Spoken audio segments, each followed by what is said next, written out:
مسجد امام حسن عسکری علیہ السلام میں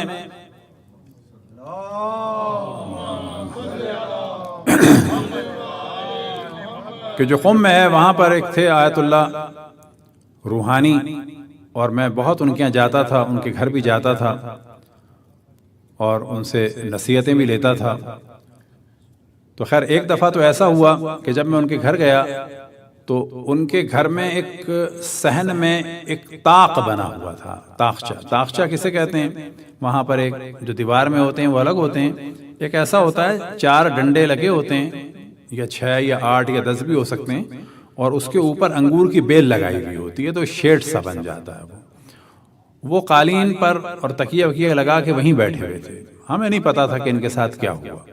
تو میں گیا تو بڑے وہ محزون تھے، اور اس کے بعد انہوں نے خود ہی کہا کہ میں یہاں بیٹھا ہوا ہوں، ایک دن بتائے تقریباً مثلا 5-6 دن ہو گئے، 8 دن ہو گئے، اور وجہ کیا بتائی کہ میری بیوی کا انتقال ہو گیا ہے، میں جب سے اندر نہیں گیا ہوں، جب سے بیوی کا انتقال ہوا ہے میں اندر کمروں کے اندر نہیں گیا ہوں، میں یہیں پہ بیٹھا ہوں، میں وہاں جاتا ہوں تو مجھے اس کی یاد آتی اور وحشت ہوتی ہے۔ بہت ہی ایک ڈیلیکیٹ اور محبت کرنے والے تھے۔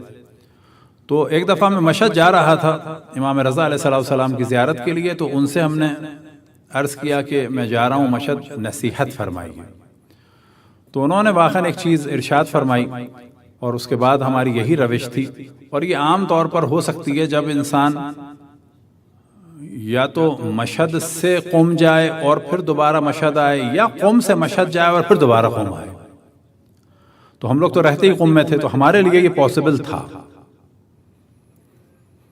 وہ انہوں نے کیا فرمایا، کہنے لگے جب تم جاؤ مشہد امام رضا علیہ السلام کی زیارت کے لیے تو سب سے آخر میں جانا، قم نکلتے وقت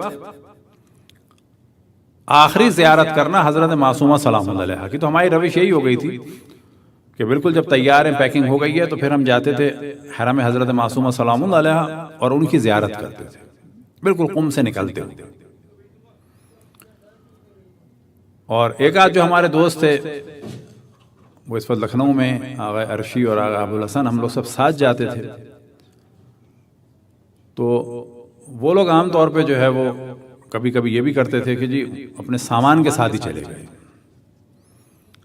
اب انہوں نے کیا فرمایا کہ آخری زیارت کرو قم سے نکلتے ہوئے کس کی؟ حضرت معصومہ سلام اللہ علیہا کی، اور ان سے توسل کرو کہ یا حضرت معصومہ میں جا رہا ہوں آپ کے بھائی کی زیارت کرنے کے لیے، اور آپ اپنے بھائی کے پاس میری شفاعت فرمائیں،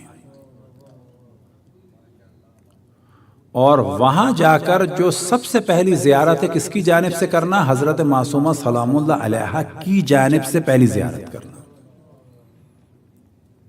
تو ہم جو پہلی زیارت کرتے تھے وہ کرتے تھے کہ نیت کرتے تھے کہ یہ زیارت ہم کر رہے ہیں یا امام رضا آپ کی بہن کی جانب سے آئے ہیں، اور یہ زیارت ان کی نیابت میں کر رہے ہیں۔ اور پھر بعد میں انہوں نے فرمایا جب مشہد سے قم آ رہے ہو تو آخری زیارت امام رضا علیہ السلام کی کرنا، اور اس میں کہنا کہ یا امام رضا میں آپ کی بہن کے پاس جا رہا ہوں، میری وہاں شفاعت فرمائیے۔ تو پھر ہم جب قم پہنچتے تھے تو نہا دھو کے پہلی زیارت جو حضرت معصومہ سلام اللہ علیہا کی کرتے تھے وہ کرتے تھے امام رضا علیہ السلام کی نیابت میں۔ تو یہ انہوں نے نصیحت فرمائی۔ حضرت آیت اللہ روحانی نے ان کے درجات کی بلندی کے لیے بر محمد وآل محمد صلی اللہ علیہ وسلم۔